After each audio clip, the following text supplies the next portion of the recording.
The shuttle glided silently through the blackness of space, its sleek silver hull gleaming under the dim light of a dying red star.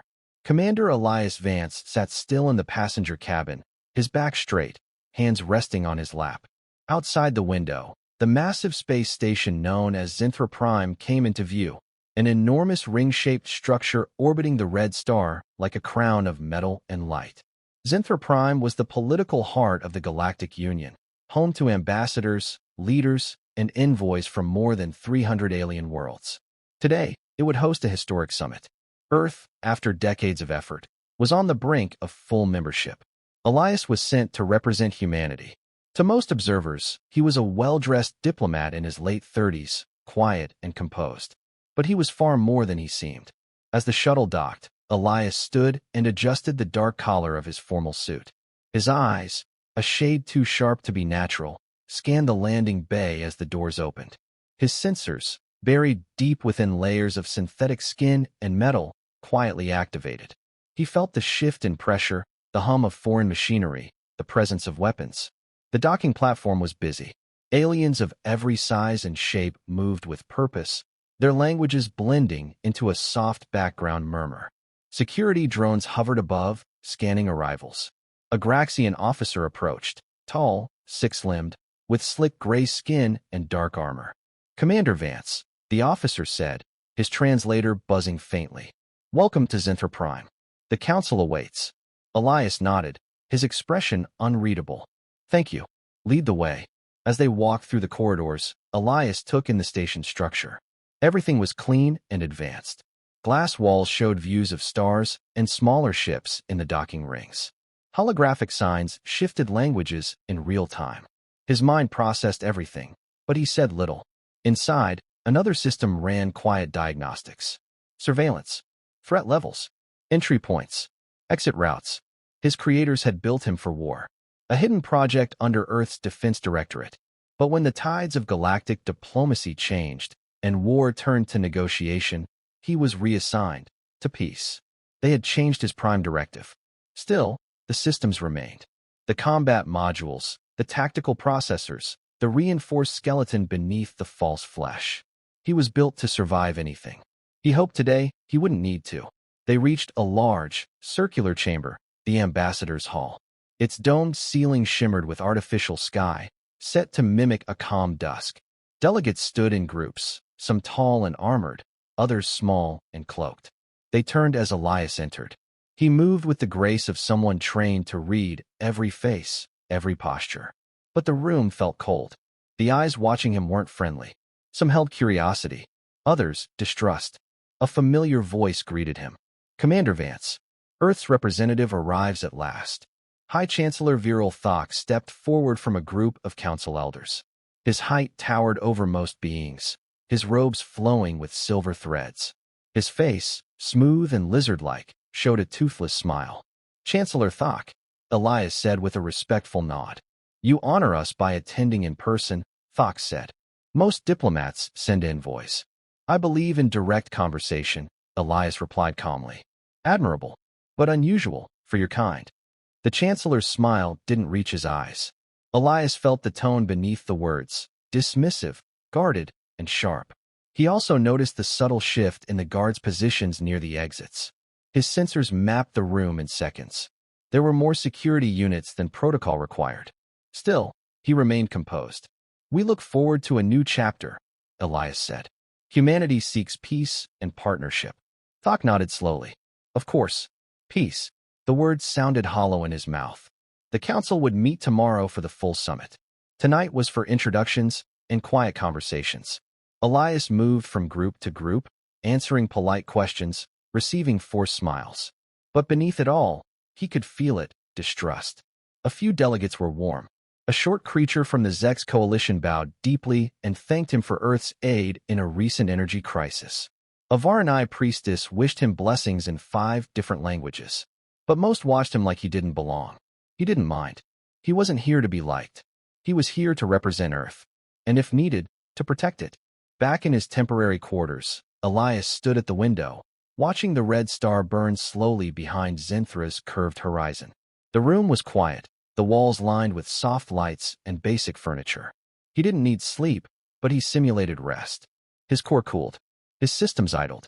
Yet one process kept running, an instinct he couldn't switch off. Something was wrong here.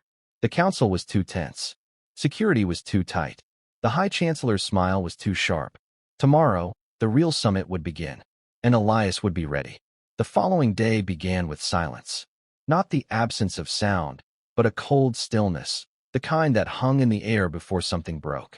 Elias Vance stood before a wide mirror in his quarters. He adjusted the collar of his diplomatic uniform, a charcoal black suit threaded with tiny metallic fibers, capable of deflecting low-grade energy blasts. It looked elegant, formal, but like him, it was more than it appeared. Outside, the halls of Zinthra Prime were waking up. Delegates and ambassadors moved quickly through the station's long corridors. Hovering drones captured footage for broadcast across the Union. Translators whispered in dozens of languages. The summit chamber would open within the hour. Elias left his quarters and made his way through the crowd. Eyes followed him. Some beings nodded in greeting, others turned away. The air carried a mix of curiosity, tension, and something colder, distrust. He passed a group of armored guards. Their armor shimmered with the seal of the council, but Elias noticed something strange, the placement of their hands. Not resting, not idle. Ready. One of them glanced at him too long, fingers twitching near a sidearm. His internal processor flagged it. Alert. Elevated readiness posture. He kept walking. Calm. Controlled. Watching everything. When he entered the summit chamber, the light shifted. The ceiling above projected a soft, starlit sky, carefully programmed to resemble a peaceful twilight. The floor was a wide circle of polished obsidian, with raised platforms for each delegation. At the center stood a circular stage, the floor for debate. All around, alien leaders took their places. Massive lizard folk from the Tauraxi Republic. Thin, translucent winged envoys from the Ervin swarm. Even the robotic delegation from the Machine Corps, their metal faces unmoving. At the far end, Chancellor Thok stood tall and proud, draped in silver ceremonial robes. He raised a long-fingered hand for silence. The murmur of voices faded. Delegates of the Union, Thok said, his voice calm, resonant. We are gathered today to discuss Earth's request for full membership. Their representative is among us. Commander Elias Vance. He turned, gesturing to Elias. The crowd looked. Elias stepped forward onto the central platform. No microphone was needed. The chamber's acoustics carried his voice clearly. I come in peace, he began. Humanity seeks alliance, not dominance. We bring trade, knowledge, and unity. We do not wish to rewrite the stars. We only wish to stand among them. He paused, measured. Every word was chosen carefully. We know the past. We know the history of empires that rose and fell. Earth has known war, yes. But through fire, we chose a new path. One of diplomacy, one of trust. A few nods. Some eyes narrowed. Others whispered behind claws, tendrils, and translators. Chancellor Thok stepped forward again. His smile was smooth, almost too smooth. Beautiful words, Commander Vance. Yet words are easy. Trust is not. He turned to the assembly. Let us speak honestly. Humanity is young, ambitious, rapidly growing. Some see promise. Others, danger. The room stiffened. The mood shifted. A delegate from the Graxian Dominion, an older female with a narrow face and scaled arms, spoke next. Your species grows quickly. Too quickly. You mine moons, terraform worlds, build fleets. Your reach extends far beyond your age. Elias nodded once. Progress is not a crime. It is if it comes at the expense of others, she replied. A new voice, hollow and mechanical, came from the Machine Corps' delegate. Human systems develop at unpredictable rates. Probability of destabilization, high. Elias scanned the room. It wasn't debate, it was accusation. Carefully planned. Coordinated. He didn't respond immediately. Instead, he let the silence stretch, then said, We know what it's like to be feared. But fear is often a reflection of one's own doubts. We are not conquerors. We are survivors. For a moment, nothing moved. Then Thok spoke again. Perhaps. But the Union must decide if survival or submission is the human path forward. The meeting adjourned moments later, officially paused for private discussions and internal review. The council members filtered out, returning to their chambers. But Elias remained on the platform for a moment, still and silent. He had seen it in their eyes. Not caution, hostility. Back in the hallway, as he walked alone toward the diplomatic wing, he sensed movement behind him. A pair of guards followed at a distance. Too close to be coincidence. Tracking behavior detected. 2 units. Not routine patrol. He turned a corner, stopped by a tall window that overlooked the interior hangars. Let the guards pass. They didn't look at him as they went by, but he knew they had been watching. His internal systems ran a deep scan. Encrypted transmissions detected. Source: Council Security Wing. Pattern irregular. Possible unauthorized directive. Elias narrowed his eyes. On the surface, today had been a formal debate. But underneath, something else was building. They were preparing for something. As he returned to his quarters, he opened a secure communication link to Earth Command, buried in his neural core. Message drafted. Proceeding as ordered. Atmosphere tense. Hostile intentions likely. Request update on fallback protocols. Status: hold transmission. Await trigger. Elias sat down in the quiet of his room, hands folded. His skin still looked human. His voice still sounded human. But deep inside, something old and dangerous waited. Silent. Caged. He had come for peace. But peace was no longer certain. The chamber was silent when Elias Vance entered the next morning. No greetings. No handshakes. Just eyes, too many eyes, watching him. He had felt it the moment he stepped into the corridor outside his quarters. The air had changed. It was heavier, colder. The guards he passed didn't speak. Their faces were still, their movements stiff. He noticed small things others wouldn't. Power packs charged to full, armor plates freshly sealed, weapons unlocked from safety mode. His internal systems pinged him with silent warnings. Threat probability, 78%. Proximity sensors, active. Weapon detection, multiple confirmed. He walked toward the summit chamber, calm and measured. He didn't show fear. He didn't need to. Behind his skin, under the smooth fabric of his diplomatic suit, was reinforced alloy, layered with combat-grade muscle fibers, energy-dampening gel, and tactical reflex cores. He wasn't a man pretending to be strong. He was a weapon pretending to be a man. As he entered the central chamber, the atmosphere tightened. The council members were already seated in a circle. The domed ceiling was dim, projecting the flicker of distant stars. Thok stood at the center, tall and commanding. "Commander Vance," he said. "You are just in time." Elias walked to his place in the center of the circle. His face remained calm, but his systems were no longer passive. Target tracking engaged. Emergency override protocols unlocked. His programming understood one thing clearly. This was not a meeting. This was a setup. Thok raised a hand. "Let the record show that the Council of the Galactic Union convenes today to address a matter of grave concern. The threat posed by the unauthorized presence of military technology within this chamber." Murmurs rippled through the room. Several delegates exchanged confused glances. Others said nothing at all. Elias remained still. His voice was quiet but steady. "Explain." Thok turned to the assembly, his tone full of mock regret. "We have evidence that Commander Vance, under the guise of diplomacy, has brought advanced weapon systems into this station. His body, his very presence, is in violation of Treaty Code 17A. He is not what he claims to be. He is not human." Gasps echoed from a few corners. One delegate rose in protest. Another whispered into a communicator. Elias spoke, slow and clear. "You knew what I was before I came here. My record was submitted, reviewed, approved. Earth never hid my nature. My mission is peace." Thok's smile stretched wide. "Peace built on hidden guns is not peace, Commander." Then it happened. The lights cut out for half a second, and when they came back on, the doors sealed shut with a loud, metallic clang. Heavy shield panels slid over the exits.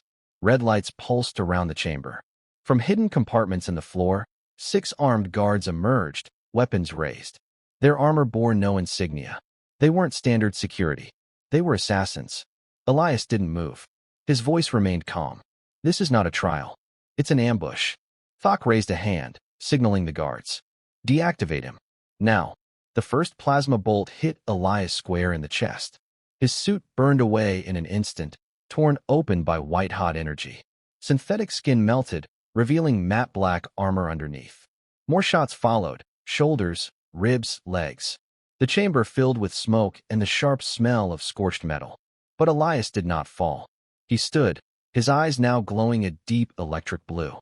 His voice was no longer diplomatic. It was colder now, stripped of any pretense. Betrayal detected.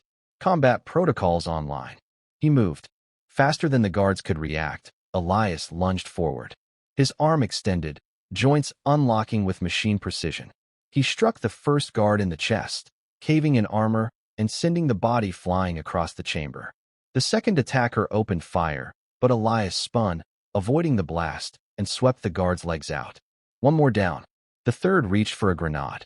Elias grabbed the alien by the throat and threw him into the wall before the weapon left his belt. Screams erupted around the chamber. Council members scrambled for cover behind their platforms. Some called for help, others simply watched in frozen shock. Elias scanned the remaining 3 attackers. They hesitated. That was enough. He charged. The floor cracked beneath his feet. In 2 seconds, he closed the distance, disarmed one with a twist of his wrist, used the stolen weapon to disable the 4th, and finished the 5th with a precise elbow to the temple. The last assassin dropped his rifle and held up both hands. Elias looked him in the eyes and spoke. "I'm not your enemy." Then, with a short burst from his palm emitter, he fired a pulse into the guard's chest. Not lethal, but enough to knock him unconscious. The room fell into silence again. Smoke curled in the air. The walls were scorched. The black floor was littered with broken weapons, fallen attackers, and stunned silence. Elias turned slowly toward Thok, who had not moved. The Chancellor's face had lost all its fake calm. "You tried to kill me," Elias said. "You failed." Thok stepped back. "You've proven our point. You are dangerous. A weapon." "No," Elias said. "I'm dangerous because you forced me to be." Without another word, he leapt. The ceiling cracked open as Elias smashed through the security panels overhead and disappeared into the upper vents. He had memorized every route in the station. He didn't need a map. He just needed time. Sirens began to wail. Emergency lights flashed across Zenthra Prime. The Council's message was clear. The human diplomat had turned hostile. But Elias knew the truth, and now, he needed proof to make the rest of the galaxy see it. Darkness surrounded Elias as he crawled through the narrow maintenance tunnel above the council chamber. The metal walls were warm with energy, vibrating with the hum of the station's systems. Every move he made was quiet and precise. He didn't breathe, and his limbs made no noise. He moved like a shadow, mechanical, patient, focused. Behind him, the summit chamber was in chaos. Council delegates were being evacuated. Medical teams rushed in. Automated security drones began sweeping the halls. But Elias was already gone, hidden within the skin of Zenthra Prime itself. His combat protocols were still active, running in the background, but he had switched to infiltration mode. Speed was no longer the goal. Survival was. Information was. And the truth, above all, was critical. He stopped at a junction and dropped silently onto a steel catwalk. Below him, a team of armed guards passed through the hallway, weapons ready. Their faces were tight with tension. Some carried scanners, but they didn't look up. He moved on. His internal systems searched for the Council's secure data center. If Thok had planned this betrayal, the evidence would be buried deep inside the Council's private files. The station's public records wouldn't show the attack. They'd already be rewritten. Elias needed the raw data, the surveillance feeds, internal messages, security logs. Something he could send back to Earth. Something he could broadcast to the Union. After an hour of silent movement through back corridors and narrow service shafts, Elias reached a locked access panel. It sat behind a maintenance bulkhead, hidden from view. The lock was biometric, coded to Graxian DNA. Elias studied it for 2 seconds. Then he reached into his leg compartment, pulled out a nanoblade, and made a precise incision into the panel's surface. Microwires curled outward. He connected a finger interface. His processor began slicing through the code. Result: security bypass successful. System override granted. The door opened. He stepped into a small chamber filled with servers and terminal screens. Blue light washed over his face as rows of data scrolled past. He pulled the door shut behind him and locked it. He would have only a few minutes before someone noticed the breach. His fingers moved quickly across the terminal. He linked his processor to the mainframe and searched for priority-level messages between Chancellor Thok and the station's Black Ops division. He found them. Encrypted messages, hidden under a diplomatic file label. Thok had sent orders days before Elias even arrived. They read, "Initiate Directive Scythe upon arrival of the human envoy. Eliminate target in public setting. Frame Earth for breach of peace. Ensure full control of footage. Edit before media release. Earth must be painted as aggressor. Union must act united in response." Elias paused. It was worse than he thought. Thok hadn't just acted alone. At least 3 other high-ranking members of the council had approved the plan. They feared humanity's rise so much, they had chosen to lie, murder, and destroy Earth's diplomatic future. He downloaded the files to a secure memory drive embedded in his spine. Then he accessed the station's surveillance system. Hidden cameras had captured the entire ambush, raw, unedited footage of guards firing the first shots. Elias not attacking until hit. His restraint. His use of non-lethal force. It was all there. Proof. Just as he prepared to disconnect, he received a silent transmission ping from the outer station relays. It wasn't council data. It was from Earth Command. Message received. Status unknown. No confirmation of safe exit. Do you copy? Elias composed a short reply and encoded the message with the attached files. Alive. Betrayal confirmed.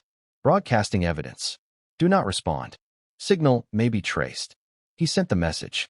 Then, before leaving the terminal, he activated a timed subroutine to broadcast the same information across open Union channels, delayed by 10 minutes. That way, even if they shut him down, the truth would still get out. Alarms blared overhead. They'd found the breach. Elias turned toward the exit panel. Through his vision overlay, he saw red markers approaching from the east corridor, security teams closing in. He stepped back into the shaft and sealed the access door behind him. He moved fast now, no longer sneaking. He was heading toward the maintenance launch bay. It wasn't part of the official schematics, but his processors had mapped it earlier. A place meant for small repairs and drone launches. No security checkpoints. No heavy traffic. Just one small ship he could take. He reached the hangar in time. The launch bay was dim and quiet, hidden deep in the underbelly of the station. A single repair vessel was docked and charging. Elias climbed inside, bypassed the flight permissions, and sealed the hatch. His systems buzzed. Incoming alert. Priority status. Hostile fugitive identified. Diplomatic immunity revoked. Target, Commander Elias Vance. He sat in the pilot's chair and looked once more at the station from the viewport. He didn't feel anger, only clarity.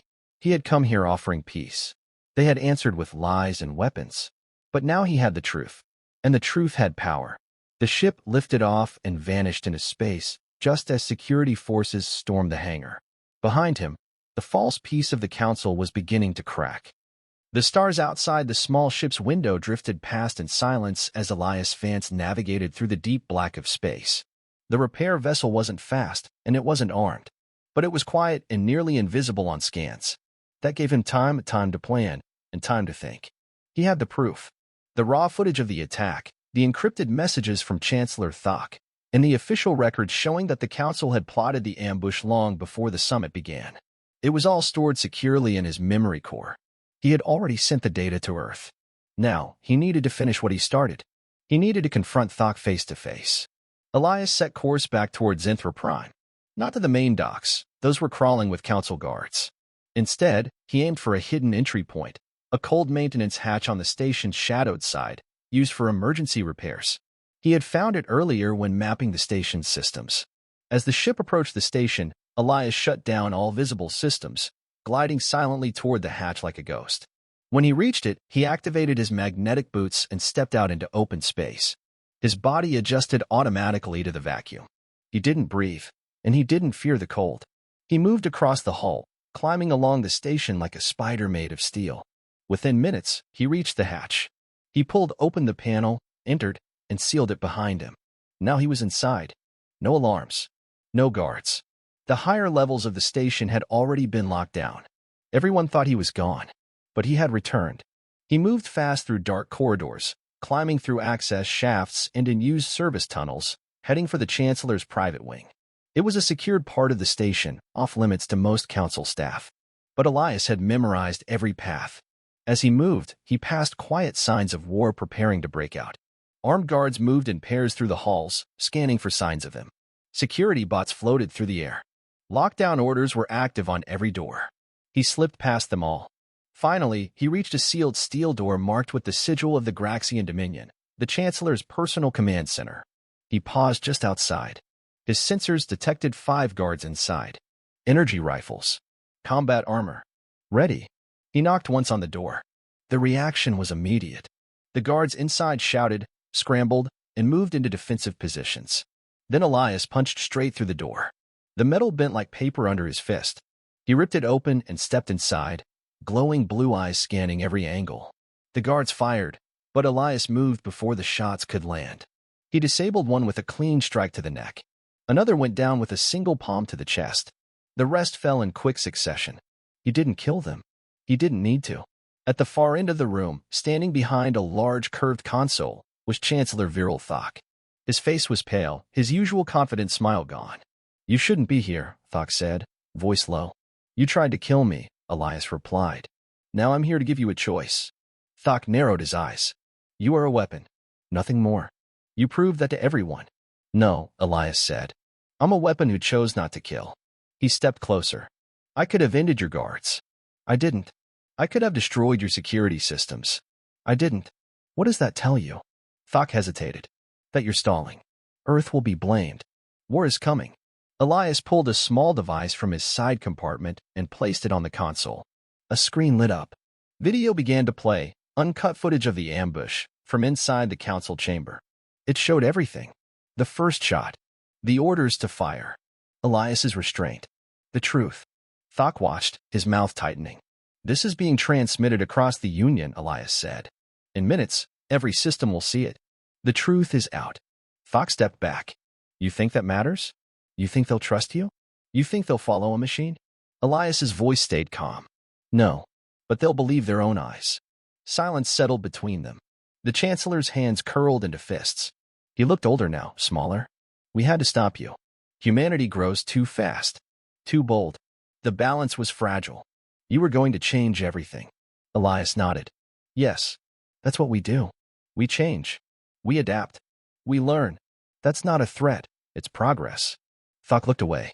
"Then I failed." "No," Elias said. "You chose the wrong path. And now the Union sees you for what you are." Outside the room, alarms began to sound again, but not for Elias.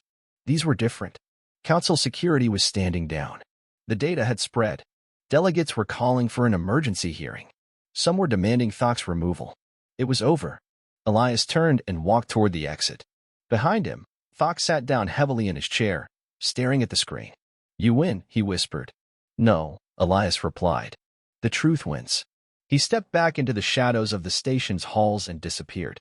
Elias Vance stood at the edge of a high corridor overlooking the central communications tower of Zenthra Prime. From this height, he could see the glowing veins of the station's network lines, pulses of light running through walls, powering signals that reached millions across the galaxy. The tower was quiet. Most of the council's staff had been evacuated or locked in their quarters. Only emergency crews and automated systems remained, trying to keep the station running during the crisis. Elias knew this moment mattered more than any battle. He had survived the betrayal. He had confronted Thok. Now he had to speak, not just to the council, but to the entire Union. He made his way down a narrow path into the tower's main broadcasting room. The doors opened silently. Inside, rows of holographic panels floated above polished floors. At the center stood the command terminal. It controlled the station's communication systems, the same systems used to transmit news, orders, and official messages to every known world. Elias moved to the terminal and connected directly through his interface. His processor synced with the tower's systems. His message was already prepared, short, clear, and undeniable. He activated the broadcast. All across the galaxy, screens blinked and flickered. In government halls, public plazas, military bases, and starports, people stopped to watch. Delegates from 100 species turned toward the screens. Many had seen Elias before. Few had trusted him. Now, they had no choice but to listen. His image appeared, calm, composed, standing in the heart of the station he had barely escaped. "This is Commander Elias Vance," he said, his voice steady. "Representative of Earth. Survivor of the attack on the Galactic Council."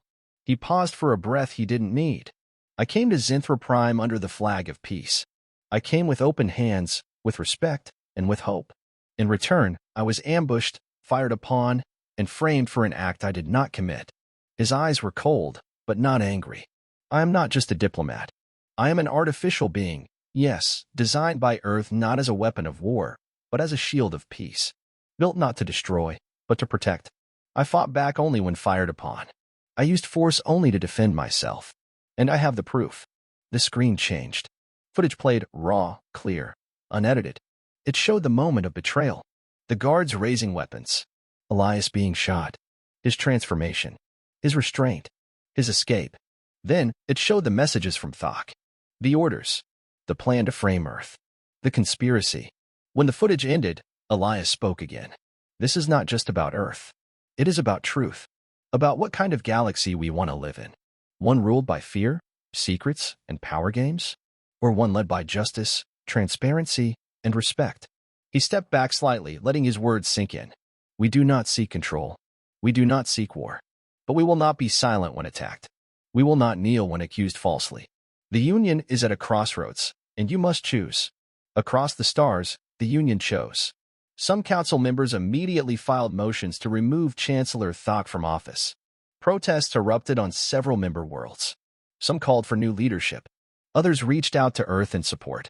Inside the chamber, Thok watched it unfold in silence. His authority was crumbling, his words dismissed, his lies exposed. In the communication tower, Elias ended the broadcast. He disconnected from the terminal and stood still for a moment. No applause. No celebration. Just silence and the sound of a future shifting course. Outside the tower, a council envoy arrived. She was a thin, golden-skinned alien from the Ervin swarm. She approached Elias cautiously, hands raised in peace. You have done what many feared to do, she said. You've held the Union accountable. Elias nodded slightly. It needed to be done. The council will meet again. Without Thok, Earth will be heard, honestly this time. He looked out the wide glass window, back toward the stars. Then maybe peace still has a chance. The envoy studied him. You fought like a machine, but you speak like something more. I was built for war, he said, but I was taught to choose. That's what makes me different. She gave a quiet nod and turned to leave. Elias remained behind, watching the distant light of Earth's sun flicker faintly among the stars. He didn't know what would come next. The galaxy was still unstable. There would be more challenges, more distrust. But now, the truth was out. Earth had a voice, and he had made sure it was heard. The docking bay on Zinthra Prime was quiet when Elias Vance stepped onto the loading ramp. The lights above flickered gently, casting soft reflections on the polished floor. The repair ship that had carried him through the station's underbelly now sat powered down behind him. It had done its part. Elias walked with steady steps. Around him, armed guards stood in silent lines, but they did not raise their weapons. Their orders had changed. The truth had changed everything. Word of the broadcast had spread fast, faster than the council could contain it. Across the Union, citizens and leaders had watched the unedited footage. They had seen the betrayal, the attack, the restraint. They had seen Elias, not as a monster, not as a machine, but as someone who had been forced to fight and had chosen not to destroy. Chancellor Thok had been removed from power within hours.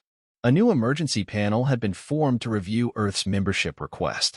The voices that once called for war were now silent or ashamed. Elias walked through the station's central corridor one last time. The same hallway where only days before, eyes had followed him with suspicion and fear. Now those same eyes looked with caution, some with curiosity, and a few with respect.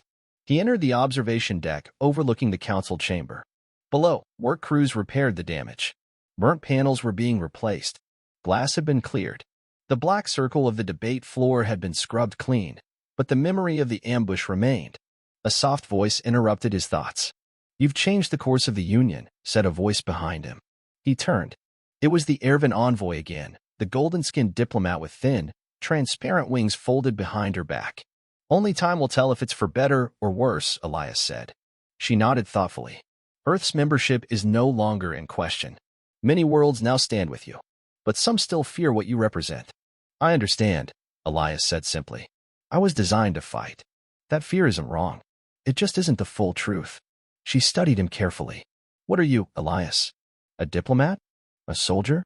A machine? He paused. I'm all of those things, he said. But more than anything, I'm a choice.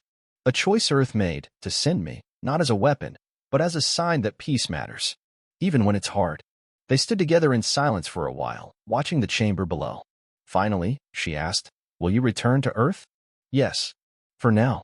There's rebuilding to do. Trust to earn. Not just between worlds, but within my own." She gave him a respectful nod. "Safe travels, Commander." He turned and walked back toward the transport bay. His systems were quiet now, no alerts, no warnings. Just calm. As he stepped aboard the waiting Earthbound vessel, a message appeared on the console screen. "Earth welcomes you home, Commander. You did more than we asked. You gave us a future." The ship lifted from the station slowly, gliding out into the dark. The stars outside shimmered. Zenfir Prime grew smaller behind him, a metal ring glowing in the distance. Elias stood at the window and watched the galaxy stretch before him. He didn't smile. Machines didn't need to smile. But if he had been human, he might have. He had come to the stars as a symbol of peace. They had tried to destroy him. But now they knew peace, to survive, must be strong. And strength, when tempered by choice, could change everything. The ship's engines fired, and Earth's envoy vanished into the deep.